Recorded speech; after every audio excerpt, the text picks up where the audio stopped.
Hello, I'm Jimmy from Mousehat Games, and this week I added some settings to Logic World that let you modify the character controller. Everybody likes player movement to be done differently, and while you will be able to mod in entirely custom player controllers, there's a lot of customization that we can do just by tweaking values in the built-in controller.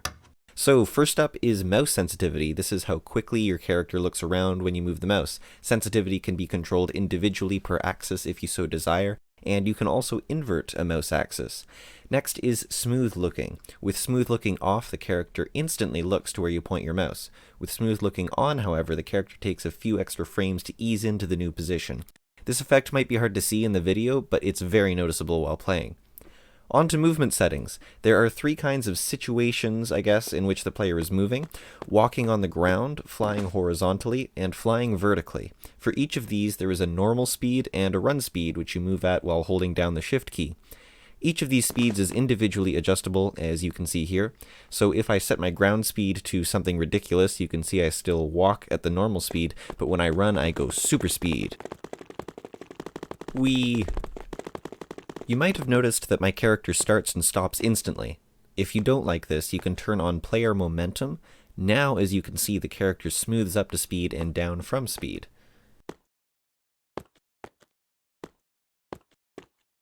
Next up, player gravity scale. Notice how quickly I fall down when I jump.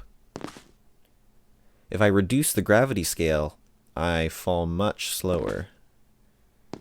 Similarly, jump speed affects how much power you jump with. If I turn it all the way up, I can make some truly sick jumps.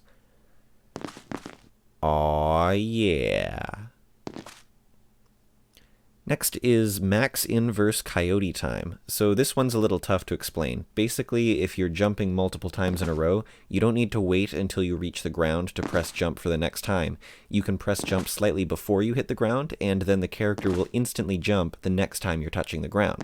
This setting controls the maximum amount of time before landing, during which you can press jump to trigger this. Next, settings for crouch. You can crouch in Logic World to make yourself tiny. These settings control just how tiny you get and how long it takes to become so tiny. Finally, we have lock flight y-axis. Notice how when I'm flying, I can move horizontally while staying at the same vertical height. This is how flight works in Minecraft. If I turn lock flight y-axis on, I move in whatever direction I'm looking, including up and down. This is how flight works in Source Engine games like Garry's Mod.